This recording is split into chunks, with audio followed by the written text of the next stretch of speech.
Lecture discuss करने वाले हैं इंपॉर्टेंट टॉपिक्स जो आपके गेट 23 एग्जाम में पूछे जा सकते हैं from the food technology subject. ठीक है, तो मैंने आपको बताया था कि आपकी जो यूनिट 1 है फूड टेक्नोलॉजी में, which is your food chemistry and nutrition, उसमें आपका नंबर 1 टॉपिक आ जाता है कार्बोहाइड्रेट, जो मैं आपको बता चुकी हूँ आपको कैसे पढ़ना है उसको। ठीक है, इंपॉर्टेंट पॉइंट्स। सेकंड आपका आ जाता है लिपिड्स, वो भी हम डिस्कस कर चुके हैं, उसमें आपको क्या इंपॉर्टेंट चीजें देखनी है। एंड देन आपका आ जाता है प्रोटीन्स। ठीक है, तो प्रोटीन्स भी मैं आपको बता चुकी हूँ, तीनों आपके बहुत इंपॉर्टेंट टॉपिक्स हैं।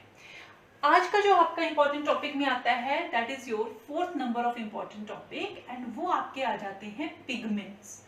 ठीक है, पिगमेंट्स जो आपके हैं, जो आपको सिलेबस में दिए हुए हैं, वो आपको कवर करने हैं, जिसमें आपका आ जाता है कैरोटिनॉइड्स।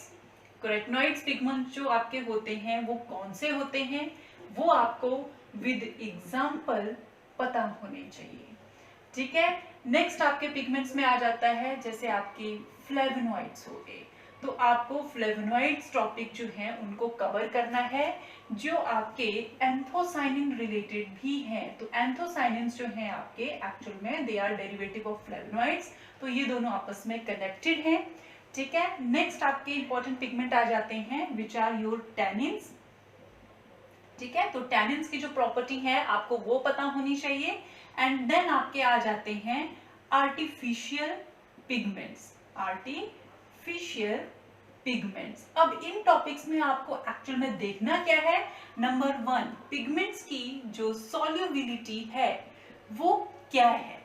अगर आप कैरोटिनॉइड्स की बात कर रहे हो तो कैरोटिनॉइड्स आपके वाटर सॉल्युबल हैं या लिपिड सॉल्युबल हैं, ये आपको पता होना चाहिए। अगर फ्लेवोनॉइड्स की बात हो रही है so either they are water soluble और either they are lipid soluble, आपको वो पता होनी चाहिए। सेम चीज आपके टैनिन्स की आ जाती है। तो फर्स्ट प्रॉपर्टी जो आपके पिगमेंट्स में देखनी है दैट इज योर सॉल्युबिलिटी। ठीक है, सेकंड प्रॉपर्टी जो आपकी देखनी है वो आपको देखनी है एग्जांपल्स। ठीक है, कौन से पिगमेंट्स आपके कौन सी कैटेगरी में आते हैं, जैसे कैरोटिनॉइड्स का एग्जांपल क्या है आपका बीटा कैरोटीन है, तो वो आपको पता होना चाहिए। देन थर्ड आपका आ जाता है कि ये पिगमेंट्स जो हैं आपके एक्चुअल में इनकी बेसिक प्रॉपर्टीज क्या है। ठीक है, तो इनकी आपको बेसिक प्रॉपर्टीज पता होनी चाहिए। बेसिक प्रॉपर्टीज मीन कि इनके एक्चुअल में स्ट्रक्चर कैसे होते हैं।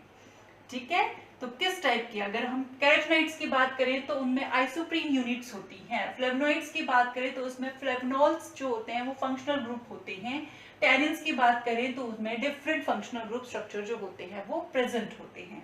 तो जब आप पिगमेंट्स को स्टडी कर रहे हो तो उसमें आपको ध्यान रखना है कि in which solution they are soluble, right, उनके एग्जाम्पल क्या है, पर्टिकुलर एग्जाम्पल, और उनकी basic properties according to their structure वो क्या है।